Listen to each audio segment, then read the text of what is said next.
मुंबईच्या गर्दीमध्ये एक डिलिव्हरी बॉय फसला असतो. सगळ्यांनाच माहिती आहे की मुंबईची गर्दी किती असते आणि त्याला खूप घाई असते. त्याला लवकरच जाऊन जेवण पोहोचवायचं असते कस्टमर्स लोकांना. कारण त्याला हे असते की वेळेत मला पोहोचायचं आहे आणि तो खूप घाईने जायला निघतो आणि अचानक तो टर्न करतो आणि BMW गाडीला तो धडक देतो आणि एकच मग आरडाओरड सुरू होऊन जाते की अरे याने धडक दिली, आता याला काय करतील, आता याला पोलिसांना ताब्यात द्यावं लागेल आणि हा तर गेला कामातून, असं सगळे गर्दीतले लोक बोलत होते. तो गरीब माणूस खूप घाबरलेला होता. त्याला काय करावं काही सुचत नव्हता आणि तो सारखा रडत होता. पण त्या गर्दीमध्येही माणुसकीचं दर्शन घडलं. नमस्कार, मी सुजाता, सोशल वर्कर सुजाता ह्या यूट्यूब चॅनलवरती तुमचं मनापासून स्वागत करते. समाजामध्ये अनेक आपराधिक घटना घडत असतात, त्यामुळे मन खूप दुःखी होते, कष्टी होते, घाबरून जाते. पण कुठल्या गोष्टीला घाबरायचं नसते, त्याला समोर जायचं असते, त्याला फेस करायचं असते. कारण रडायचं नसते, लढायचं असते. जनजागृती हा या कार्यक्रमाचा उद्देश आहे. आजची सत्य घटना जी आहे ती महाराष्ट्रातील मुंबई ह्या ठिकाणची. सगळ्यांनाच माहिती आहे मुंबईला गर्दी खूप असते म्हणून. आणि त्या गर्दीमध्ये एक डिलिव्हरी बॉय जो असतो त्याला आपल्या कस्टमर्सला खूप लवकर जेवण नेऊन पोहोचवायचं असते, वेळेत पोहोचवायचं असते. त्यामुळे त्याची खूप घाईगडबडी सुरू असते आणि तो टर्न करतो आणि त्याची गाडी, त्याची बाईक BMW कारला धडक देते आणि त्या BMW कारला मोठा असा स्क्रॅच लागतो आणि त्याचं पूर्ण डेंटिंग पेंटिंग निघून जाते. गर्दीतले लोक म्हणतात की अरे तू हे काय केलं, तो श्रीमंत माणूस होता, तुला मारेल, तू हे काय केलं. तो डिलिव्हरी बॉय खूप घाबरून जातो आणि BMW कारमधून जो माणूस निघतो तो पण खूप चिडतो. त्याला पण खूप राग येते की माझी नवीन शोरूमची गाडी याने खराब केलेली आहे आणि त्याला दुरुस्तीला टाकायला 1.5 लाख रुपये लागतील. आता हा भरून देणार का, असा तो रागाने त्याच्या डोक्यामध्ये विचार येते आणि तो बाहेर येतो. ती BMW कार असते सिद्धार्थ भारद्वाज यांची. तो ॲक्टर असतो आणि त्याने बरेच धारावाहिकमध्ये काम केलेलं आहे आणि बिग बॉस 5चा तो रनरअप असतो. त्यामुळे सगळे लोक त्याला ओळखत असतात. त्याने खूप मेहनतीने स्वतःचं नाव कमवलेलं आहे आणि मुंबईसारख्या ठिकाणी त्याने स्वतःला स्थापित केलेलं आहे. मेहनत करूनच त्याने BMW कार खरेदी केली होती आणि आपल्या वस्तूला, आवडत्या वस्तूला, ते तर त्याचं स्टेटस सिम्बॉल होतं. त्यामुळे तो खूप जपायचा आपल्या कारला आणि त्या कारला बाईकवाल्याने धडक दिली. त्यामुळे त्याला खूप राग पण आला आणि तो तसाच बाहेर आला कारच्या आणि म्हणाला, कारे तुला दिसत नाही का, तू इतक्या जोराने माझी गाडीला ठोकलेलं आहे, तर तू काय पैसे देणार आहेस का, आता याची नुकसान भरपाई कोण करेल, तुलाच करावं लागेल ना, असं तो जोराने चिडून म्हणतो. तो डिलिव्हरी बॉय तर आधीच घाबरलेला होता. त्यामुळे तो आता जोराजोराने हंबडा फोडून रडू लागला आणि म्हणाला, मग सर मी तर खूप गरीब माणूस आहो, माझ्या अकाउंटमध्ये तर 2-3 हजार रुपये आहेत आणि मी कसे काय तुमचे पैसे परत करू शकतो, माझ्याजवळ काहीच पैसे नाही आहेत आणि मला खूप घाई आहे, मला कस्टमर्सला जेवण वेळेत पोहोचवून द्यायचं असते.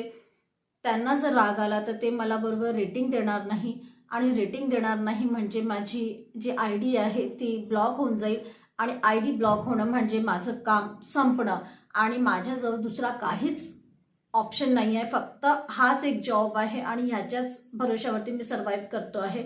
माझ्याकडे कुठलंच सोर्स नाही आहे कमवण्याचं. त्यामुळे मला हा जॉब कसाही करून वाचवायचा आहे आणि म्हणून मला खूप घाई होती. मी दिवस रात्र काम करतो आहे कारण मला पैशाची खूप गरज आहे, म्हणून मी हे सगळं करतो आहे.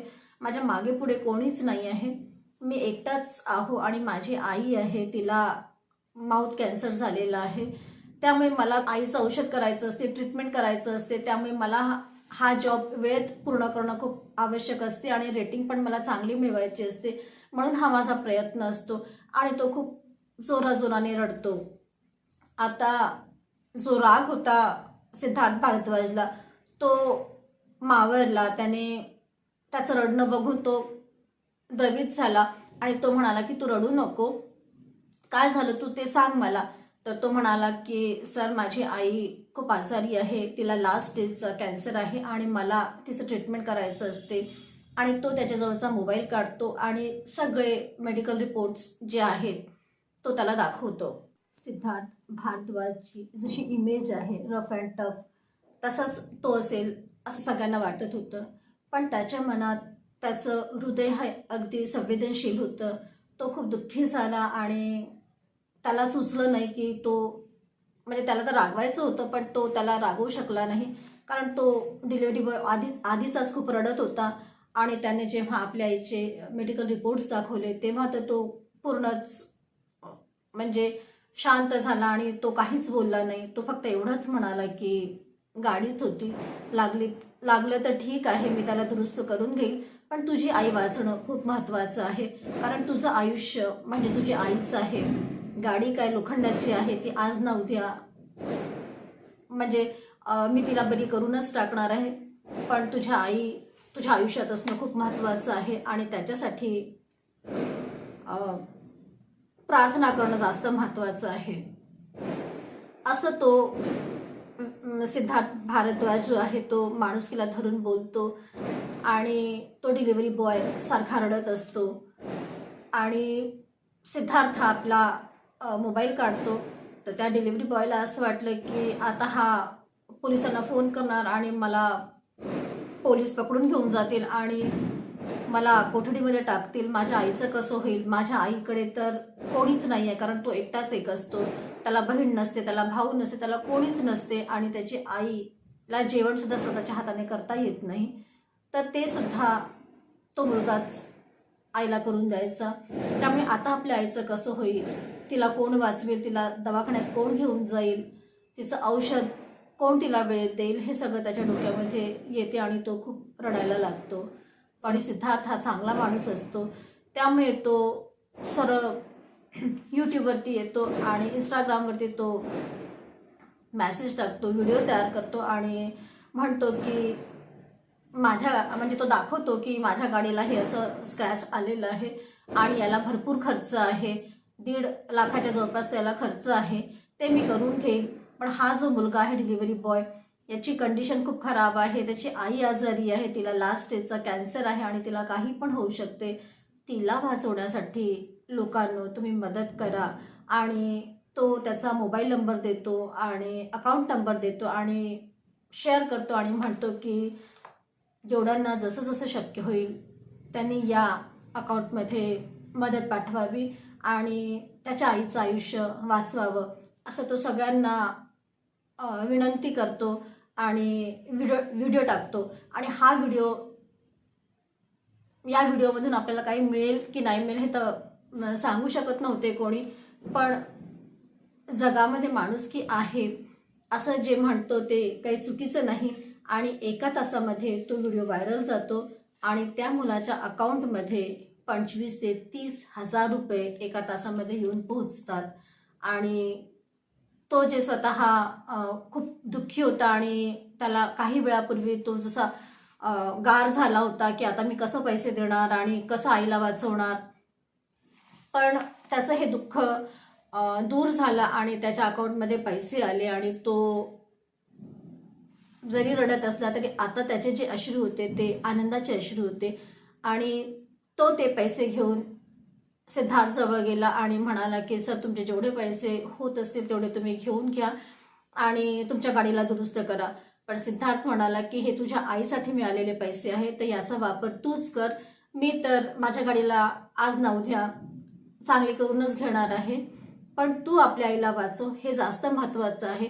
आणि माणुसकीला धरून तो सिद्धार्थ वागला, हे खूप महत्त्वाचं आहे, कारण आजच्या काळामध्ये माणुसकीच कुठे दिसत नाही. माणुसकी हे नाव जे आपण म्हणतो ते आता कुठे पुस्तकातच आहे की काय असं वाटायला लागते.